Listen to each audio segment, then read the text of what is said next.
It's holiday time and many of us are busy cranking out cards as quickly as we can. It can get tedious doing the same thing over and over, so today I'm going to show you some simple ways to add unexpected fun to your cards without adding any time or supplies by using 4 different but easy fun folds. I should have said 3 because these first 2 really are the same, just folded backwards to each other. I'm starting with a Z fold, or Z fold, depending where you live. I've got a 4 1/4 by 11-inch piece of cardstock. This is the same as if you're making a top folding A2 card. First I scored it at 5.5 inches, just as you normally would. And then I scored it at 2 3/4 inches as well. If you're having trouble remembering measurements, just fold the long piece in half and then one of the sides in half again. By folding that short end back away from the inside of the card, you'll end up with this, which actually looks more like a backward Z, but you get what I'm saying. You can open it the long way if you want, but it won't stand on a table, so I prefer to open it to the left. And this fold can be done with any size card. Just do it my no measure way, cardstock in half, then one side in half again. And that's the basic fold, and now it's just a matter of decorating it. I'm going to die cut a poinsettia, so I need some red cardstock. You can use colored cardstock or patterned paper, but I like to create my own with my Catherine Pooler ink pads. This one is Rouge, which is a deep red. When I use these inks, I don't worry too much about how smooth my coverage is because they really smooth out as they dry. And even if they don't, a little texture on my die cuts is always a good thing. In fact, to add even more texture, I tapped some water on my panel and then I lifted it with a paper towel. And for some extra sparkle, I added some gold watercolor splatter by getting my paint good and wet, loading up my brush, and then tapping it over top. Then I did another panel, but this time with Samba ink. This is also red, but much brighter and orangier. While those 2 panels were drying, I also swinked a panel with green inks. And if you don't know what swinking is, it's a word my friend Laurel made up that combines inking and swiping, and I have a video showing over 15 ways to use it. I started with Martini, which is one of Catherine's newest colors, and I swiped it one way. Then I went back in with Deck the Halls, which is a deeper green, but this time I swinked the other way to create almost a tone-on-tone plaid look. I tapped water again, and then the gold paint. If you like texture on your colored cardstock, swinking is a great way to get it, and it's so much faster than ink blending because you're not worried about getting that smooth look. To assemble the card, I trimmed my green panel to create 2. The one for the right side is 4 inches by 2 7/8 inches. That leaves a 1/8 inch white border around it. The one for the left side is 4 inches by 2.5 inches. Once I've glued these 2 pieces on, you can see how fun this is to open, and there's still plenty of space for a message. And I double checked, and you could add a gift card on the left side with temporary adhesive for another fun surprise. To finish it, I chose to add a white circle die cut as a base for my poinsettia, but any shape would work here as long as it fits within the size of the card. You just need to remember to only add glue to one half of it, since it needs to move with the left side of the card. You can of course decorate the circle area in any way you wish, but I've chosen that poinsettia using an older Pretty Pink Posh die set. I layered up the different sizes and colors to get a really full flower, and I added the little berries cut from gold matte cardstock in the center.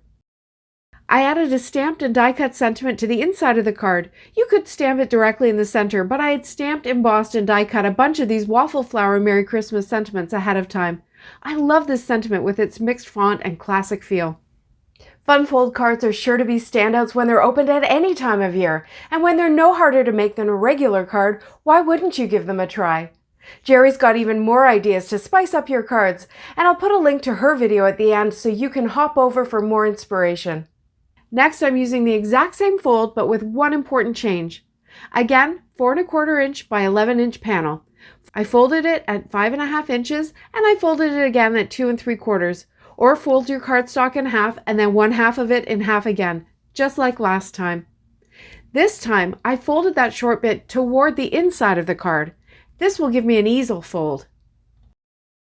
Again, you can now decorate any way you like.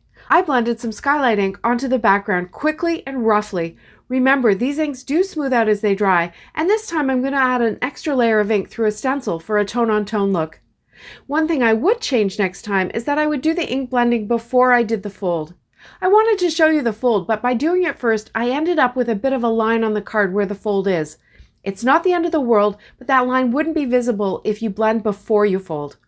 I put my Altenew stencil in place and I taped it to my glass work surface and then blended more ink through, focusing on the outside and letting it fade into the center.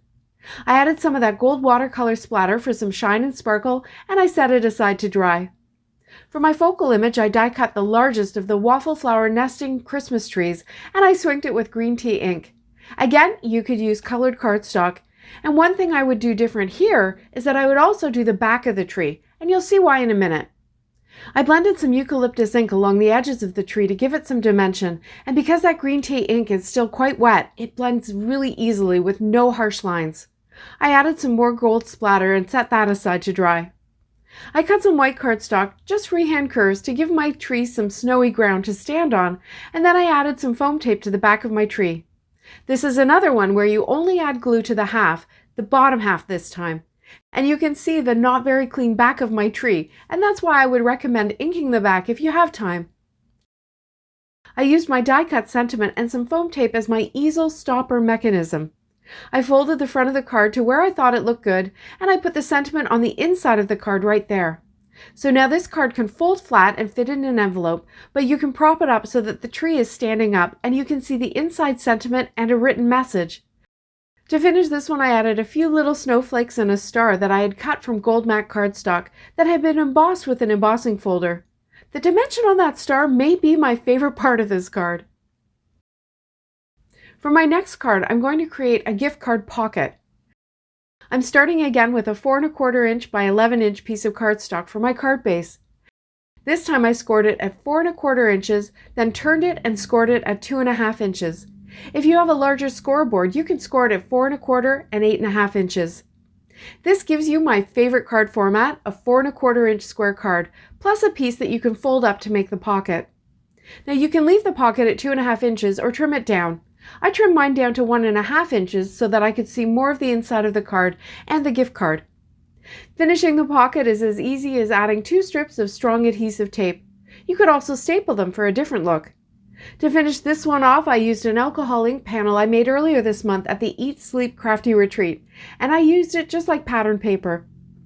I cut a square for the front of my card and added a large white snowflake from a Jillian Vance design.